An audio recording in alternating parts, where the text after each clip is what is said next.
Rousseff, do Partido dos Trabalhadores, o PT, será a presidenta do Brasil por mais 4 anos.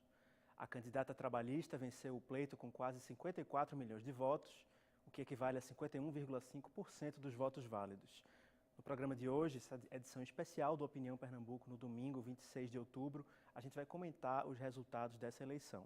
São nossos convidados de hoje, Michel Zaidan, que é historiador, professor, pesquisador da Universidade Federal de Pernambuco.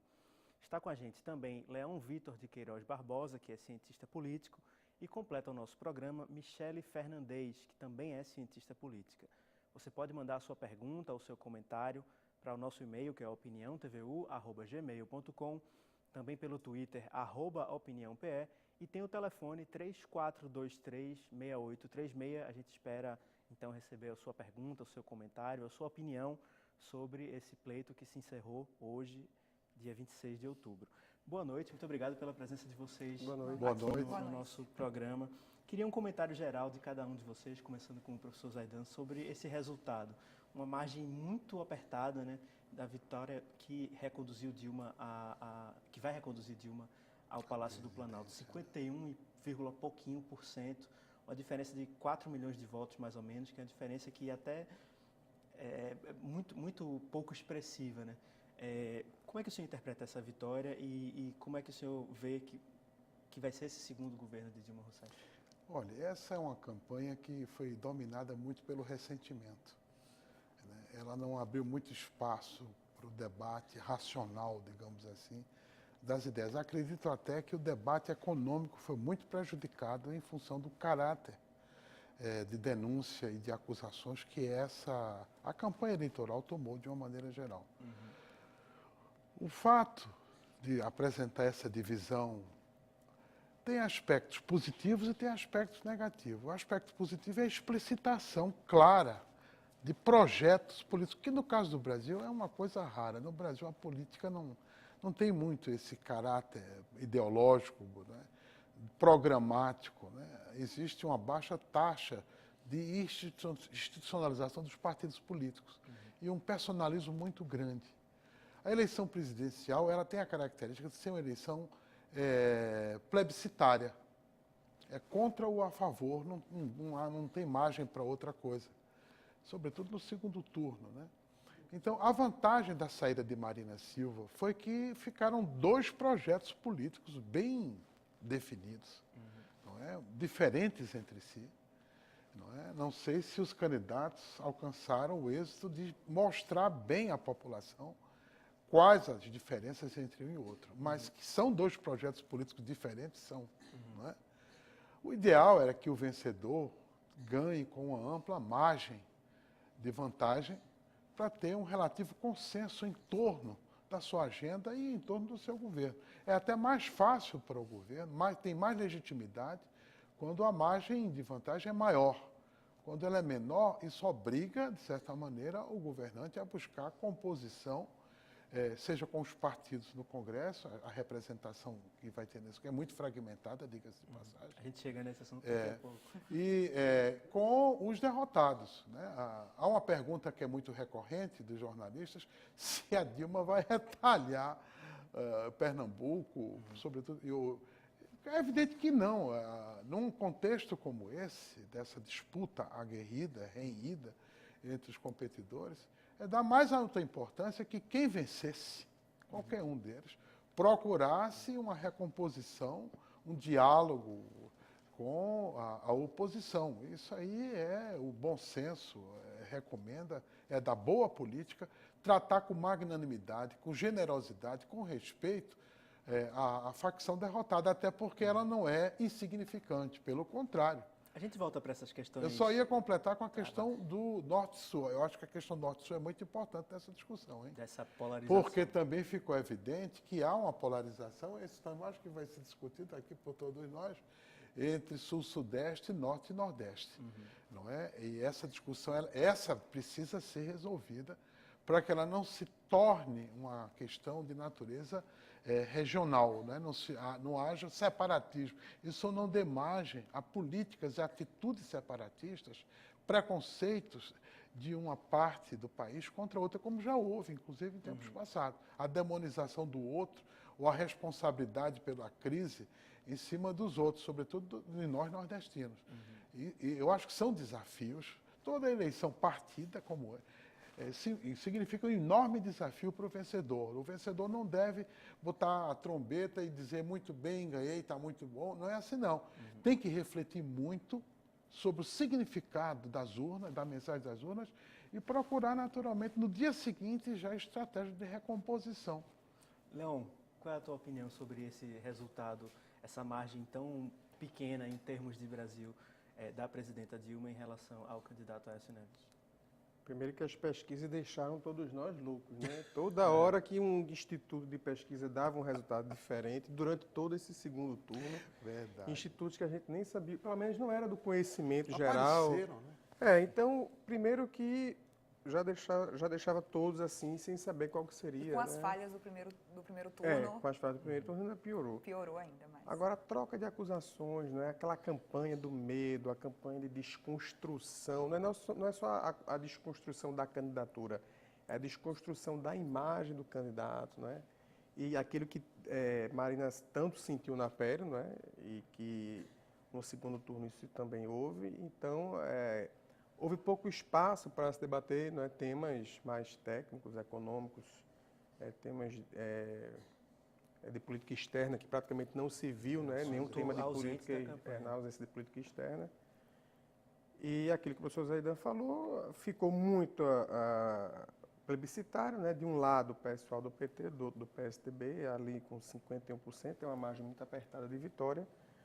Eu tenho um pouco de dúvida se a presidenta Dilma vai ter a capacidade de conseguir unir o país no curto prazo. Primeiro porque ela já enfrenta uma rebelião do PMDB no Congresso, na Câmara. Né, os deputados de apoio, que não são poucos, é a maior bancada da Câmara dos Deputados, já estava um pouco rachada, né? Já declarando, caso Aécio fosse o presidente, eles iriam apoiar, a sua governabilidade já está garantida. Então, eu vejo que está isso muito acirrado ainda e vai depender muito do tato, né, de como ela vai lidar com isso, principalmente no Congresso Nacional, né, e com os demais governadores, né, principalmente aqueles cujos investimentos dependem de repasse do governo federal. Tudo isso aí vai depender do manejo dela. Queria ouvir também de Michele a opinião sobre essa vitória por uma margem relativamente apertada, né? Alguns milhões de votos, que no Brasil é pouca coisa. O que você pensa sobre isso? Eu também chamo a atenção para a campanha em si. Eu acho que perdeu o eleitor com a campanha, essa campanha tão polarizada e tão centrada nas características dos candidatos em si e não dos projetos que esses candidatos apresentavam, além da questão da política externa que não foi debatida, as reformas que tanto o Brasil precisa também não foram nem sequer citadas nos diversos debates. Mas, além disso, eu acho que a presidenta Dilma, a partir de hoje, tem um grande desafio. Primeiro porque ficou muito claro, que temos muitos brasileiros que não estão conforme com o governo que ela vem levando. Então, ela tem esse desafio em trazer esses brasileiros para o lado dela. E esse não é um desafio pequeno, é um desafio grande. Como você falou, são apenas 4 milhões de diferença entre um candidato e outro. E um país tão dividido é um país que não está satisfeito com o que tem, com o que está sendo oferecido para ele. Então, eu acho que além das questões, todas as questões do Congresso Nacional que a gente vai discutir aqui, essa questão do jogo político, que também vai ser um desafio para ela, a questão do PMDB é um desafio muito grande. Para todo mundo, né, eu acho? Para todo mundo, a gente precisa de governabilidade, a presidente precisa dessa governabilidade para levar os seus projetos adiante. Mas eu também vejo um desafio com relação à população, ao cidadão, ao eleitor. Como é que ela vai fazer para agregar essa cidadania outra vez, né? Para que essa cidadania não esteja tão dividida como se apresentou nas urnas, com essa diferença tão pequena de 4 milhões de votos. Queria falar um pouco sobre a questão de Pernambuco, especificamente, que eu acho que é uma surpresa, né? O dado mais atualizado que eu tenho aqui, pelo programa do TSE, com 99,92% das sessões apuradas, Dilma teve aqui no nosso estado 70,20% dos votos válidos. São 3,4 milhões de votos. E Aécio, logicamente, teve 29,8%, cerca de 1,4%. No primeiro turno, a gente sabe que Pernambuco deu a maioria dos votos a Marina Silva. A Marina Silva.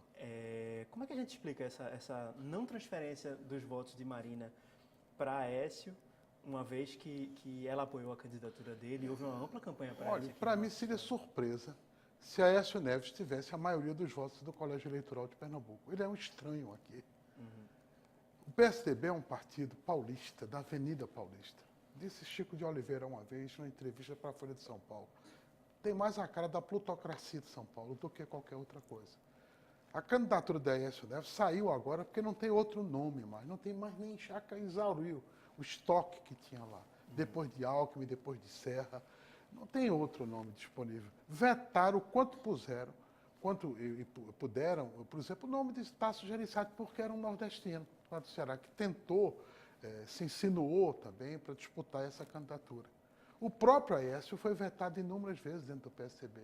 Para mim, seria uma surpresa enorme que um nome como Aécio Neves tivesse maioria do eleitorado. Eu achei estranho que esses carros todos tivessem com o rosto de Aécio. Aécio é um ilustre desconhecido em Pernambuco. Mas não é só isso não, irmãos. O problema todo é que o PSDB não tem nenhuma sensibilidade para questões regionais. Pelo contrário, é um partido que trabalhou pela desregionalização da economia brasileira. Porque dizia que isso era um entrave à livre circulação de bens, serviços e capitais. Tanto é que acabou com a Sudene. Foi a pá de cal para destruir a Sudene. Então seria uma coisa incompreensível que um nome como o de Aécio Neves tivesse 70% das intenções de voto em Pernambuco. Entendo que o que ocorreu em Pernambuco tem muito a ver com a decisão do ex-governador de sair candidato, romper com o PT, e na morte dele, ter sido lançado pela família do ex-governador a candidatura de Marina Silva, que depois hipotecou o apoio, junto com o PSB, a Aécio Neves. Isso foi uma manobra continuista, acho que a família não queria perder o controle do processo político aqui em Pernambuco, mas dificilmente isso corresponderia às expectativas de voto da população de Pernambuco. Pernambuco sempre foi um estado lulista. Tem uma identificação enorme com o PT, inclusive por conta de obras, de transferências, de recursos, da atenção dispensada efetivamente, não só a Pernambuco, também ao Nordeste. Grandes obras estruturadoras estão aqui no estado de Pernambuco, inclusive. Então, seria incompreensível que o nome escolhido pelos pernambucanos fosse de Aécio Neves por conta da opção política da família Campos, não é? Para mim, esse resultado corresponde à realidade, à série histórica da posição de Pernambuco no cenário político eleitoral. Para mim, não é surpresa. Surpresa foi realmente a Marina ter ganho aqui em Pernambuco. Leon, como você vê isso? É um retorno a uma normalidade histórica do eleitorado pernambucano, essa ampla vantagem da presidenta Dilma aqui no nosso estado? Desde 2002. Aliás, já veio esse processo, não em Pernambuco, mas em Recife, começou com João Paulo, quando ele ganhou a prefeitura. Lula teve uma ampla vantagem aqui no estado, mas a questão que eu vejo do eleitorado do PSB ter dificuldade de votar no PSDB é porque Eduardo, quando lançou a plataforma de campanha dele, era uma plataforma que tinha o descontentamento com o PT, mas também abarcava aquele eleitorado que não queria o PSDB.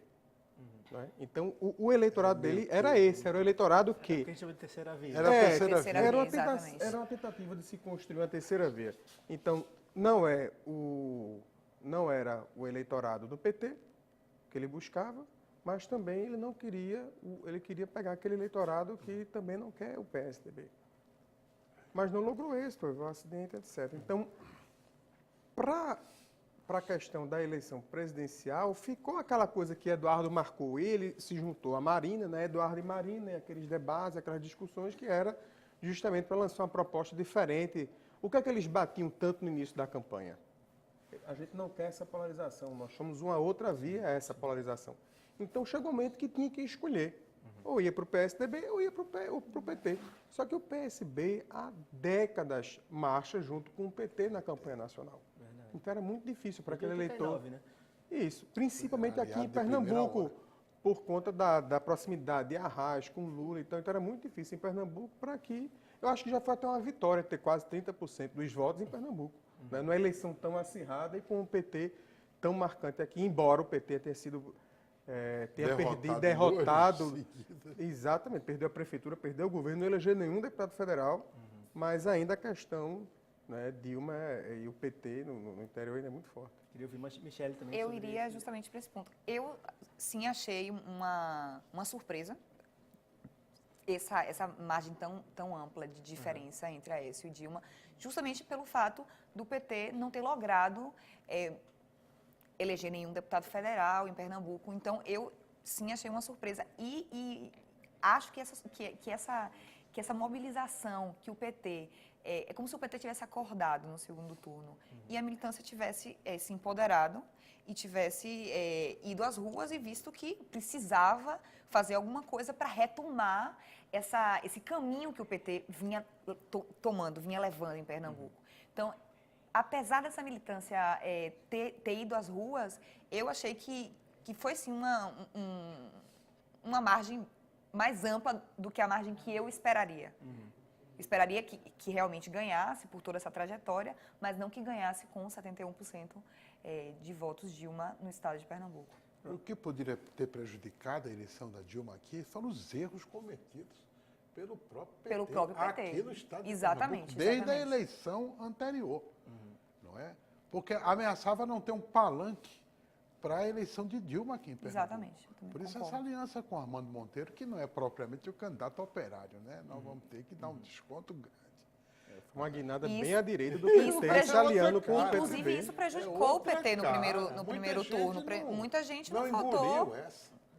porque está realmente. descolado do partido. As Dentro da alianças, CNI. as alianças estão longe de ser ideológicas, são praticamente Não, são pragmáticas. pragmáticas. São muito pragmáticas.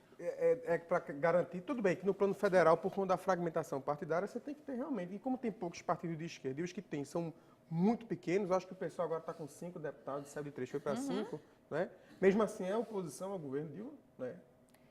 E fica formalmente, difícil. né? Mas eu não vejo nem como pragmatismo essa aliança com Armando Monteiro no Recife. Eu acho que foi essa aí- realmente uma falta de opção que o Partido dos Trabalhadores E até porque não para ter um tinha, mas palanque, enfrentou. porque Mas é Armando precisava de um disse, palanque. precisava. Sim. Quem é que ia dar esse era palanque sonho há pra muito ela? tempo de Armando querer ser candidato ao governo, desde a época que ele era aliado de Jarbas. Então ele disse, não, dessa vez eu sou o candidato, dou a quem doer. Há Gente, tempos. Que a ele gente vai pro queria ser intervalo. candidato mesmo a um cargo majoritário. A gente vai pro Prefeito, intervalo, governador. A gente volta para esse debate no segundo Ok. bloco. A gente chama o público a participar desse debate por opiniãotvu@gmail.com. Esse é o nosso e-mail. Tem também o Twitter, que é @opiniãope, e o telefone 34236836. Em 2 minutos a gente volta. Como é que um presidente Brother, tu tá da me ouvindo? CNI, que tinha sido presidente da FIEP, que como senador apresentou um projeto de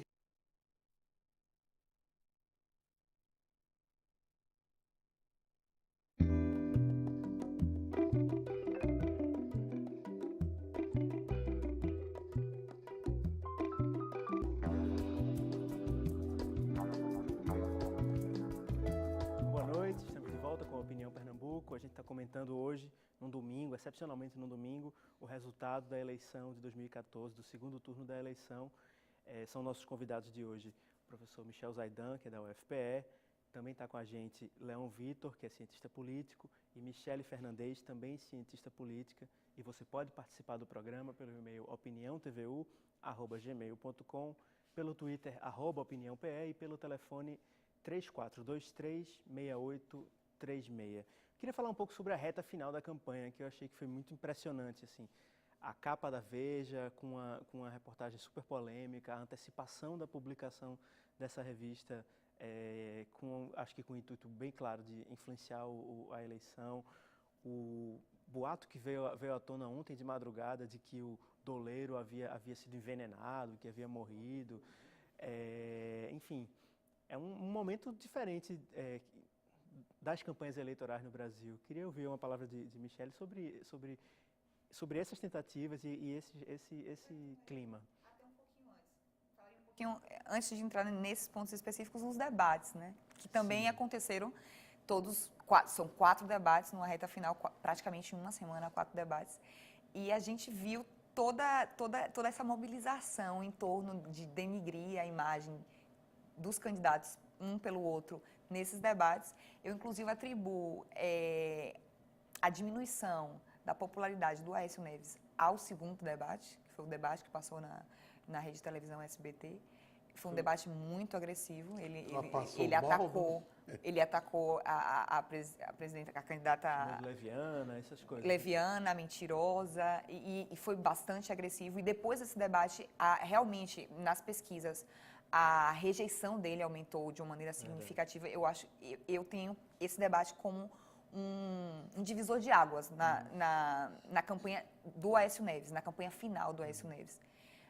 Além disso, o fato da morte do Doleiro é lamentável. É lamentável que numa campanha presidencial boatos dessa gravidade cheguem à tona e que possam comprometer, inclusive, o resultado da campanha, porque isso, como você comentou, foi na noite de ontem. Hoje pela manhã, muita gente ainda acreditava que o Doleiro tinha sido envenenado e estava morto, até que a Polícia Federal soltou uma nota dizendo que não, que ele estava internado. Divulgaram as fotos dele. Divulgaram as fotos, bastante vivo, mas internado no hospital.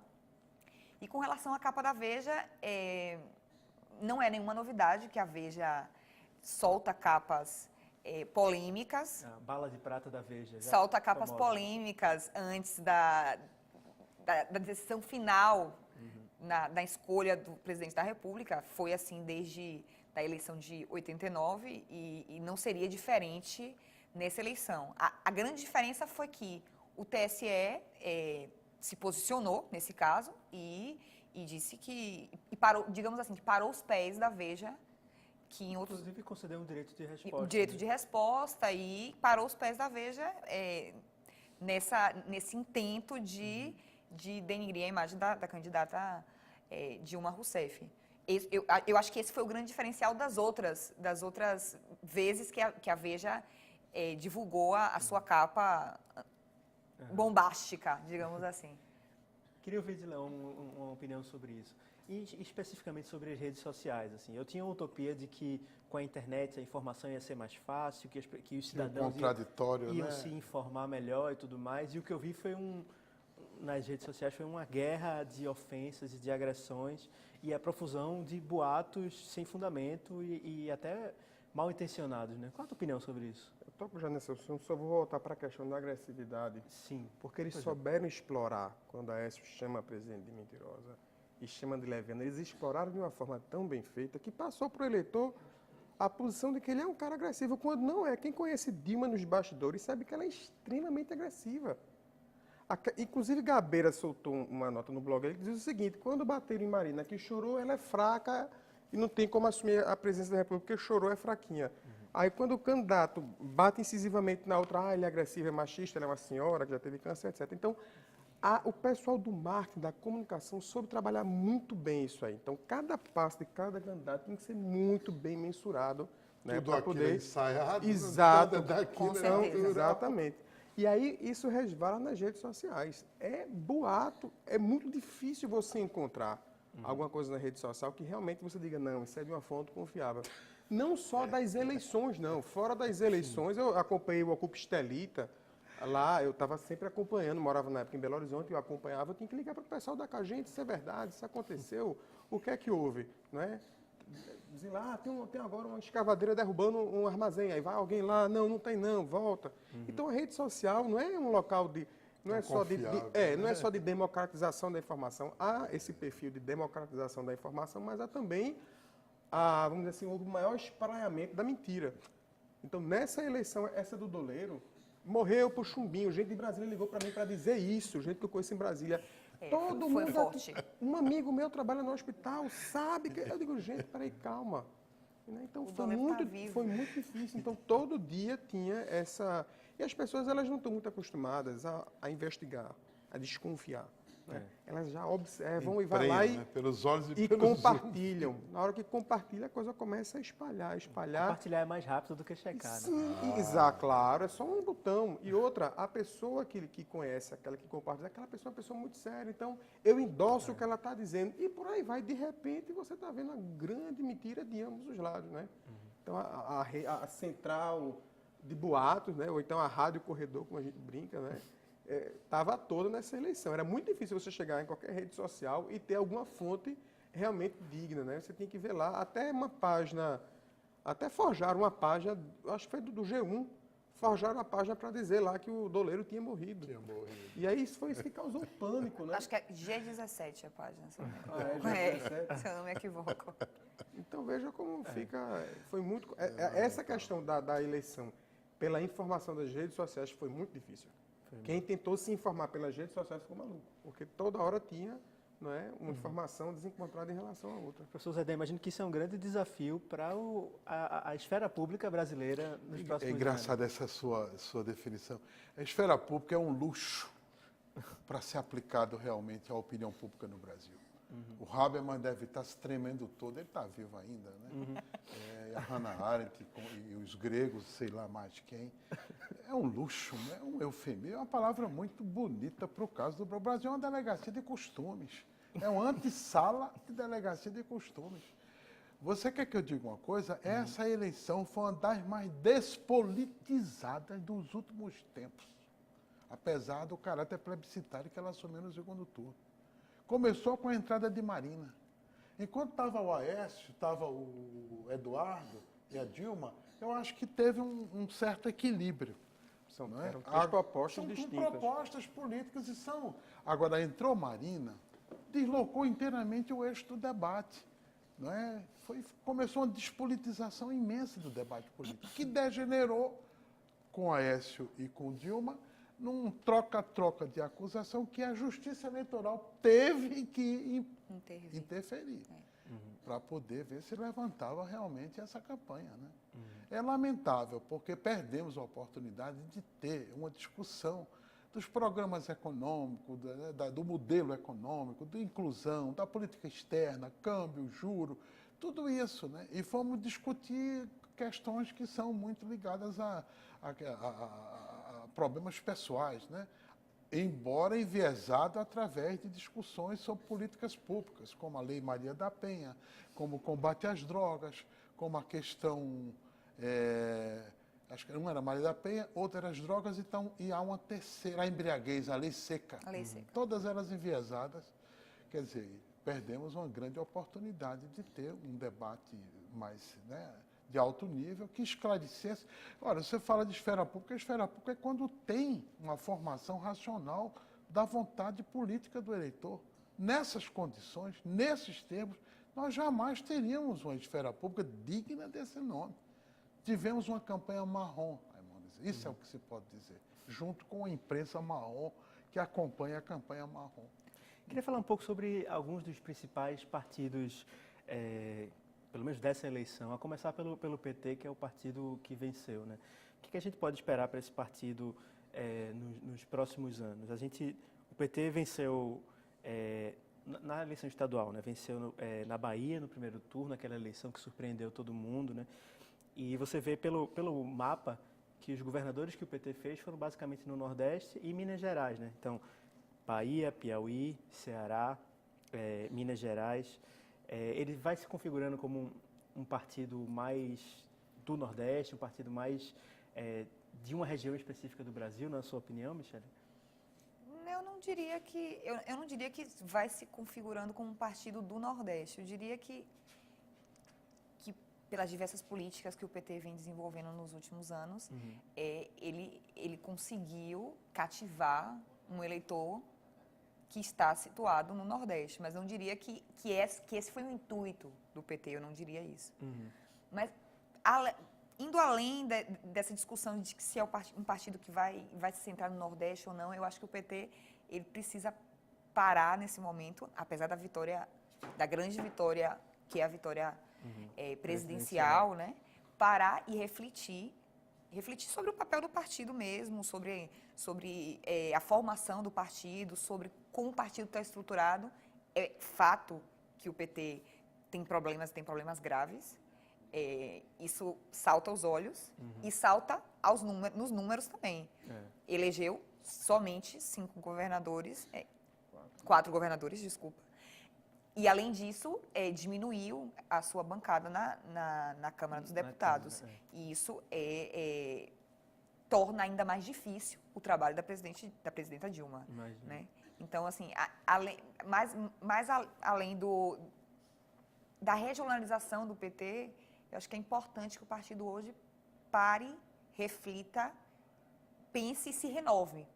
Porque alguma coisa está acontecendo, está indo mal dentro do partido para que esses resultados não sejam os resultados que deveriam ser esperados, né? Queria ouvir nossos outros convidados também sobre essa questão específica do PT. Qual a opinião de vocês sobre os próximos anos e sobre o estado do partido atualmente? Sobre essa questão, eu concordo com o Michele de que não dá para dizer que o PT está se configurando como um partido do Nordeste. As eleições locais, elas são muito conjunturais, não é?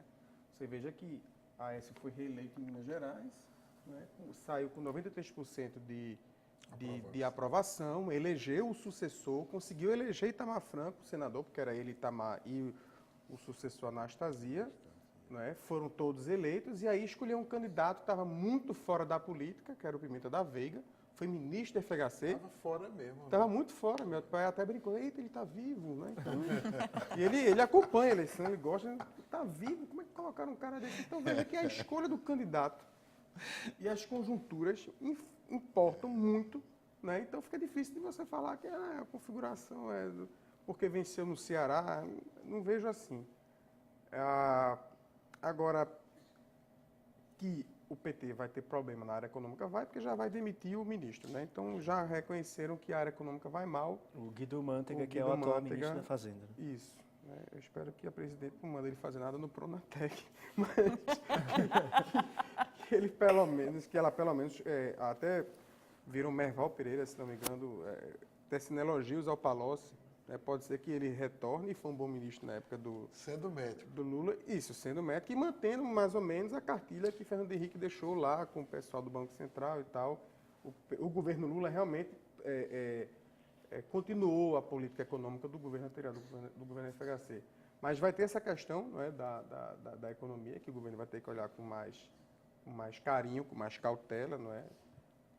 E tem a questão também de um Congresso mais conservador, ainda mais fragmentado, né? Eu fui fazer o cálculo do NEP, que é o número efetivo de partidos, que mede a fragmentação, já está quase em 13, né? São 30 e tantos partidos. Já era 12 e um pouquinho, São 30 e tantos então... partidos registrados, né? 32, se não me engano, eram 21 partidos na Câmara, e agora o NEP, que é esse cálculo que a gente da ciência política faz, está em 13, quase 13. Então mostra que a Câmara está muito fragmentada, né? E com partidos de direita tendo um leve aumento, né? Aliás, candidatos de direita tiveram um aumento muito expressivo. Eu não gosto de falar que o PSDB é de direita, não. O PSDB está ali no centro e, dependendo de com quem ele vá se unir, ele pode ter essa configuração mais à esquerda ou mais à direita. Mas os candidatos da direita, o pastor Marco Feliciano, o Jair Bolsonaro, tiveram votações muito expressivas. O Bolsonaro foi o mais votado do Rio de Janeiro. Né? E isso aí reverbera lá dentro do Congresso. Então, plano de direitos Tem muita humanos, legitimidade. Isso, plano de direitos humanos e qualquer coisa, direitos homossexuais, direitos dos menos favorecidos, na política de cotas e transferências, vai sofrer algum tipo de, vamos dizer assim, de bloqueio. E discussões que a gente já não teria normalmente, como discussões sobre a legalização de drogas ou sobre o aborto, agora com esse Congresso, que é o mais conservador desde 64, é impensável esse tipo de discussão. É lamentável. Eu tenho um minutinho ainda, professor. Quer Tem fazer um comentário sobre... sobre... um minuto ainda está bom demais. Para o PT. Eu acho o seguinte, Amores, que a questão regional é uma questão nacional, que o PSDB deixou de lado, né? O PT, eu acho que foi o governo, o partido de governo, que se preocupou em resgatar minimamente essa questão regional como questão nacional, de comunhão nacional, né? Se juntar as partes de um país cujo pacto federativo está caindo aos pedaços, com a guerra fiscal, esse problema da concentração industrial no sul, sudeste do país, etc. Houve um esforço enorme de desconcentrar, não é? E de privilegiar a região nordeste. Por outro lado, tem as políticas de transferência de renda, que, inegavelmente, elas rendem dividendos eleitorais. Não tem como não render. Então, é mais do que racional que o partido tenha tido e tenha muito voto no Norte e Nordeste. Isso é um cálculo racional. Mas isso não exime a Presidente da República de dialogar com a Avenida Paulista, de jeito nenhum. Perguntaram se ela ia só governar para o PT e etc. Claro que não, nenhum governo é louco de governar exclusivamente para os seus filiados, os seus eleitores. É evidente que a Presidente tem que dialogar com os outros setores que não a apoiaram. A Avenida Paulista é uma delas, os ruralistas, os agropecuários, todo esse pessoal, ela vai ter que ter um diálogo. Por isso que se falou dessa questão da mudança do Ministério da Fazenda. O Guido Mantega já estava mesmo para ser mandado fora. O Ministério da Fazenda que passou mais tempo no cargo na história brasileira. Foi ele, né? Pois é, né? Mas era mais do que hora de fazer uns ajustes na economia do país, porque a grande dificuldade da reeleição da Dilma foi a economia. Não foi o escândalo do mensalão, não, viu? Porque o que elege os candidatos e o que derrota os candidatos é a economia. A gente volta a esse tema no nosso último bloco. A gente chama o público novamente a se posicionar, a participar, a comentar o resultado dessa eleição pelo e-mail opiniãotvu@gmail.com, pelo Twitter @opiniãope e pelo telefone 3423-6836. A gente volta em 2 minutos.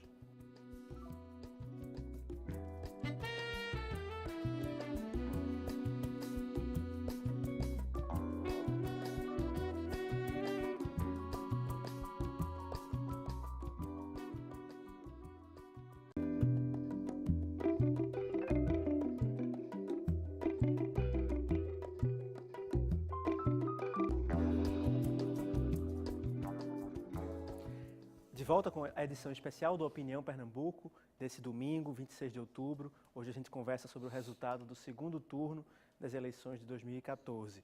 São os nossos convidados de hoje. Michel Zaidan, que é historiador, professor, pesquisador da Universidade Federal de Pernambuco. Estão com a gente também Leão Vitor de Queiroz Batista, que é cientista político, e também Michele Fernandes, que também é cientista política. E vocês podem mandar seus comentários, suas perguntas para opiniãotvu@gmail.com, também pelo Twitter, @opiniãope e pelo telefone 3423-6836. No bloco anterior a gente falou sobre o PT. Eu queria falar um pouco sobre o PSDB também, que foi o partido que polarizou com o PT nesse segundo turno. Pelos meus resultados aqui, o PSDB venceu em São Paulo, no primeiro turno, né, com o Geraldo Alckmin, um estado, inclusive, que passa uma crise hídrica bem importante, né? Goiás, Mato Grosso do Sul, acho que no Pará também foi o PSB. O que a gente pode interpretar dessa configuração do PSDB? Não sei se é coincidência, mas ele tem uma expressividade muito grande em estados em que o agronegócio, em que a agricultura é uma atividade econômica muito forte. Queria ouvir a leitura de vocês, vou começar por Michele de novo, sobre o PSDB especificamente depois dessa eleição. Eu acho que o PSDB ele manteve os seus redutos eleitorais. Eu acho que não houve uma mudança significativa das últimas eleições, por exemplo, das últimas eleições presidenciais para a atual, com relação à configuração, à composição, digamos assim, do PSB nos estados. Efetivamente, o PSB é um estado que vai ocupar um espaço muito maior no sul, no sudeste e em algo do centro-oeste. E a gente vê, além da eleição de governadores, também nos resultados para as eleições presidenciais, né? Aécio Neves ganhou de uma forma muito mais significativa em estados do sul e do sudeste. Então, eu acho que o PSDB ele mantém esse arranjo, digamos assim, eleitoral, que ele vem tendo já de eleições anteriores nessas regiões, que são regiões, por excelência, dominadas por esse partido. Leão, como você vê, essa dualidade entre o PT e o PSDB tende a durar na política brasileira? Olha, eu acho que tem. São dois únicos partidos que realmente têm força, né, para estar no plano nacional. O PSDB já governou o país por 8 anos, né, implementou o Plano Real, que foi uma macropolítica que permitiu, né, que outras políticas sociais fossem implementadas e tem plenas condições de continuar a rivalizar com o PT futuramente, né? Eu acho que o PSB, depois que perdeu o Eduardo, vai ter dificuldade de lançar, pelo menos por enquanto, um nome nacional, exatamente, o nome nacional, não é? Alguém que faça as alianças e que costure os apoios como ele fazia, mas eu creio que tenda a durar. A questão é que o PSDB tem que se renovar, né? Depois de Aécio, quem é que vem agora? Vai renovar? Vai votar Alckmin? Quem será? Exatamente, eu acho que O falta nome. um pouco de renovação de quadro no partido. Eu diria que falta renovação de quadro em todos os partidos todos, do Brasil. claro, né? Na Tanto verdade, Temos uma é um deficiência de ciclo que eu renovação acho de que quadros. exauriu. Quando eu comecei a discutir nessa campanha eleitoral, eu comecei dizendo que acho que o ciclo tinha se esgotado, tanto do PT como do PSDB. Porque não tinha nomes novos, não tinha uma eleição com Dilma e com Aécio Neves. O problema Tinha novidade. do PT é que boa parte, uma parte dos presidenciáveis teve problema no mensalão e acabou sendo preso, né? O Disseu, que seria o candidato natural, foi parar na Papuda. Então, acabou que quem que seria o candidato, né? Então, houve uma certa disputa Palocci e Dilma ficou como candidata, né? E Lula prontamente já colocou Haddad na prefeitura de São Paulo, conseguiu elegê-lo lá para gestar. Não há a menor dúvida Que ele tá de que preparando. ele é o futuro Com certeza, candidato. eu concordo com você plenamente. Eu acho Haddad que é o futuro candidato, até porque o que ele está fazendo em São Paulo, né, as políticas que ele está implementando, são políticas, vamos dizer assim, politicamente corretas, né, principalmente de pensar o transporte público através da ciclovia, do melhoramento do transporte público, né, deixar o transporte individual, o carro de lado. Então já se vê claramente isso, do lado do PSDB não se sabe. Então pode ser que haja um embate paulista, puramente paulista, em 2018. Geraldo Alckmin e Haddad, o governador de São Paulo com o prefeito. Ou José Serra, que eu acho que é o mais viável, já que ele vai estar na metade do mandato de senador, né? Ou então Aécio. Ou então não, o próprio Aécio, porque dos três até agora, quem teve o melhor desempenho eleitoral foi Aécio. E dos três, quem tem a melhor oratória e participação em debate também é ele. Desses outros dois, Exatamente. Eu acho o seguinte, que há um anseio de renovação no Brasil. Eu acho que era preciso captar o novo. O que é que tem de novo nessas eleições? Partimos para uma polarização, porque de fato os nomes que tinham eram esses. Mas acho que há um anseio de renovação. Em ambos os partidos faltam nomes novos que possam dar ou continuidade, ou mudar, ou dar um salto, digamos assim, de qualidade na política desses partidos. O PT foi... Eu acho o seguinte, que nós, no Brasil, nós temos sido privilegiados por uma sucessão de gestões e de partidos que vem melhorando a administração pública no Brasil. Eu não tenho dúvida nenhuma disso. Que o PSDB, os 8 anos, depois o PT, 1000 vezes melhor do que o PMDB, do que o PTB, do que o PDT e etc. Mas chegou a hora também de ter um salto, um outro salto. Eu tenho a impressão que nós estamos no limite da agenda econômica do PT. O PT fez o quanto pôde, enfrentou uma conjuntura externa muito desfavorável, diga-se de passagem, tentou se imunizar com aquele pacote de medidas de redução de IPI, financiar o consumo das famílias, não é? Usar o fundo público para alavancar as empresas, mas isso esgotou-se.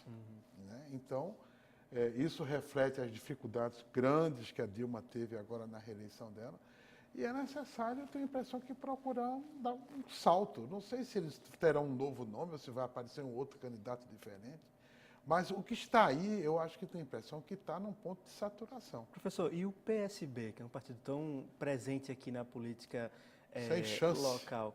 O professor chance. Marco Mondaini esteve aqui no nosso programa da sexta-feira e ele dizia o PSB corre o risco de virar um partido regional, como o DEM. Né? O DEM é um partido baiano. Eu acho que corre O mesmo. PSB virar um partido pernambucano. Você sabe que o PSB, quando surgiu, ele era uma espécie de... Ele transitava na órbita do Partido Comunista Brasileiro, o velho PSB. Nunca teve autonomia. Né? Eram aqueles intelectuais socialistas que não aceitavam o stalinismo. Então, eles ficavam no PSB. Mas eles orbitavam em torno do PC. O PSB correu esse risco com o PT durante muito e muito tempo. Ensaiou essa autonomia com a candidatura de Eduardo Campos. A morte de Eduardo colocou o PSB num limbo, numa situação realmente muito difícil. Porque, como a gente estava vendo aqui, discutindo, inclusive, aqui, não tem nenhum outro nome que substitua Eduardo Campos para ser uma personalidade nacional, não regional. Não é? E com o controle da família Campos sobre o partido, ele corre realmente o risco de se tornar um partido regional. É lamentável, e sob todos os aspectos, porque os partidos regionais eram característicos da Primeira República, eram todos partidos de região. Não tinha partido nacional, a não ser o Partido Comunista Brasileiro, era um único. E essa involução do PSB é um desserviço prestado ao sistema partidário brasileiro, que já é pobre. Tem muita legenda de aluguel, fantasmagórica, responsável por essa fragmentação seríssima da representação parlamentar no Congresso. O enfraquecimento do PSB não ajuda em nada, eu acho que dificulta muito as coisas. Qualquer presidente da República precisa de partidos sólidos, partidos que não sejam legenda de aluguel, nem partidos regionais. PMDB, Federação de Oligarquias Regionais. Cada facção tem uma posição. Um é a favor, outro é contra. Como é possível se basear no Congresso Nacional com um partido como esse? Não merece a menor confiança. Queria ouvir, Leão, sobre essa história do PSB. Assim, a gente está falando sobre ele virar um partido mais regional. De qualquer forma, elegeu o governador do Distrito Federal, elegeu o governador da Paraíba e aqui em Pernambuco com uma ampla vantagem, né? 68% dos votos. Veja, você falar em PSB correr o risco de se tornar um partido regional, eu queria que você me... Assim, qual é o partido que não é regional hoje, sem ser o PT, o PSDB e o PMDB? Esses são os três únicos partidos que têm dimensões nacionais. Os demais são mais localizados, têm um pouco mais os seus redutos. Mas na eleição passada, em 2010... A impressão que se tinha é que tinha havido uma grande expansão do PSB. Sim, e houve, porque Eduardo, ele planejou, não é, junto com o partido, conseguir eleger socialistas em estados que ele jogava chaves, não é, para poder montar a sua candidatura. No momento que Eduardo monta a candidatura, ele faz uma opção de não expandir, não é, mais o partido para poder juntar forças para ele alçar voo nacional. Então, no momento em que houve a tragédia, ou se ele também perdesse a eleição, o PSB ficaria realmente da forma como está hoje. Vale aí como é que eles vão se posicionar para as próximas eleições e retomar esse espaço perdido. O partido é regional porque todos são, tirando o PMDB, PT e PSDB, a maior parte são partidos localizados, né, cujas influências são ligadas a famílias, etc. Mas a questão que eu queria tocar dos partidos de aluguel, dessa fragmentação, vem do nosso sistema eleitoral. A gente vota em pessoas, a gente não vota em partidos. As pessoas odeiam os partidos. Eu digo, vocês odeiam os partidos porque eles são fracos, eles têm que ser fortes.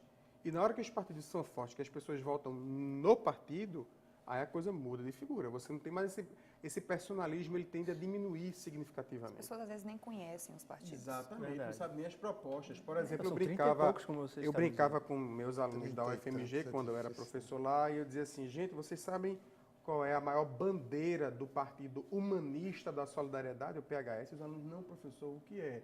Eles defendem a pena de morte.